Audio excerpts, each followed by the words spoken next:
7 तारीख को चुनाव होने वाले हैं, काफ़ी घमासान चल रहा है इसमें प्रचार। क्या कहेंगे, किस तरह का आपकी विधानसभा से चुनाव प्रचार कर रहे हैं? चुनाव प्रचार भारतीय जनता पार्टी का हमेशा बहुत ही योजनाबद्ध तरीके से चलता है और हमारा कार्यकर्ता बूथ लेवल क्या बूथ से भी नीचे पन्ना तक भारतीय जनता पार्टी का कार्यकर्ता सक्रिय है और नीचे से ऊपर तक बिल्कुल विधिवत बढ़िया ढंग से चुनाव चल रहा है। और 2 प्रत्याशी एक कंपटीशन में माने जा रहे हैं, समाजवादी और भारतीय जनता पार्टी। कहीं ना कहीं तीसरा प्रत्याशी थे मास्टर छोटलाल गंगवार, क्या उनका पर्चा रद्द होने से क्या? देखिए, वास्तव में तो बहुजन समाज पार्टी का एक परंपरागत वोट है, ये बात ठीक है, लेकिन मास्टर छोटेलाल जी के नाम पर तो वैसे ही कुछ वोट नहीं मिलता। जो बहुजन समाज पार्टी से संबंधित लोग हैं वो भारतीय जनता पार्टी से पहले से भी जुड़े हैं, अब और ज़्यादा मजबूती से जुड़ करके निश्चित रूप से ये जो मतदाता है भारतीय जनता पार्टी में जाएगा।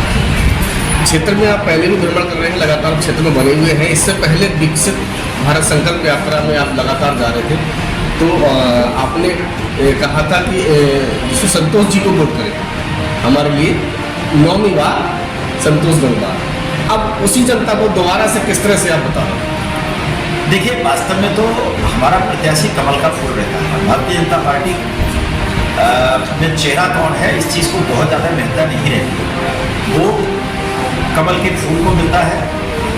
हाँ, हम लोगों को उम्मीद थी कि माननीय संतोष कुमार जी को 9वीं बार टिकट मिलेगा और हम लोग उन्हें जिता करके सांसद बनाएंगे, लेकिन पार्टी का निर्णय सर्वोपरि है, शिरोधार्य है। जो भी प्रत्याशी उन्होंने दिया है भारतीय जनता पार्टी उसे जिताने का काम करेगी। क्या प्रत्याशी को चेंज करने से संतोष कुमार गंगवार जी की एक अलग एक बरेली में अलग पहचान है, क्या प्रत्याशी को चेंज करने से चुनाव फर्क पड़ेगा?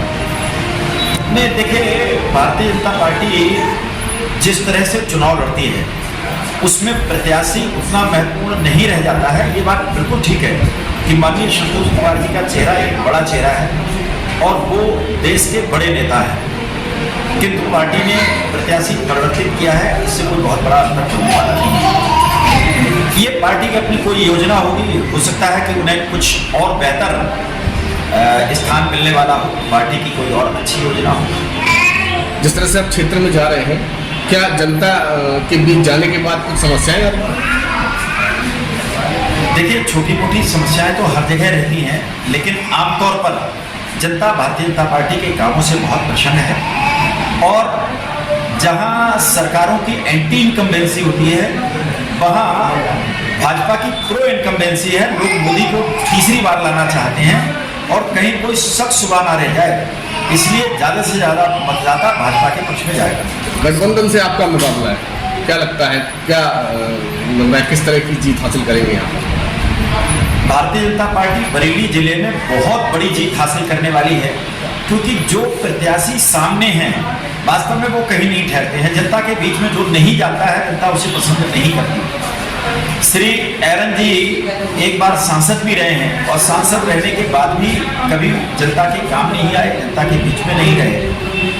और हारना जीतना ये राजनीति का एक हिस्सा है, लेकिन जनता के प्रति उस नेता की जवाबदेही होती है जिसे जनता चुन करके भेजती है या वोट देती है, वो चाहे चुनाव जीते या हारे। श्री एरन जी चुनाव हारने के बाद में एक बार भी किसी कार्यकर्ता के घर नहीं गए, जनता के किसी सुख दुख में शामिल नहीं हुए, तो निश्चित रूप से जनता उन्हें क्यों पसंद करेगी। नवाबगंज के लोकप्रिय नेता हैं, आप लोकप्रिय विधायक हैं, क्या जनता जिसे मिल रहे हैं तो क्या जनता से विकास की योजनाएं बताने के लिए? निश्चित रूप से विकास तो कभी समाप्त ही नहीं होता है। विकास तो एक सतत प्रक्रिया है जो लगातार चलती रहती है। एक काम हो जाएगा तो दूसरा तुरंत दिखाई देता है। तो जब गांव में जाते हैं और लोगों की आशाएं भी बढ़ती है, जब एक काम हो जाता है तो लोगों की आशाएं बढ़ती है कि हमारा दूसरा काम भी होगा, इसलिए लोग नए नए काम भी बताते हैं। क्षेत्र की जनता से कुछ कहना चाहते हैं, क्योंकि कल भी प्रोग्राम में कही आपके?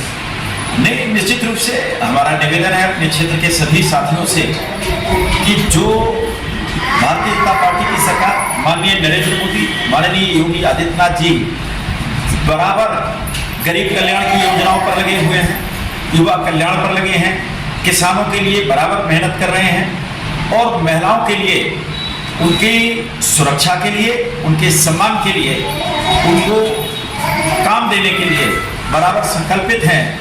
उनको बड़े बहुमत के साथ में तीसरी बार सरकार में लाए, माननीय नरेंद्र मोदी को तीसरी बार प्रधानमंत्री बनाए। सभी क्षेत्रवासियों के लिए धन्यवाद करता हूँ।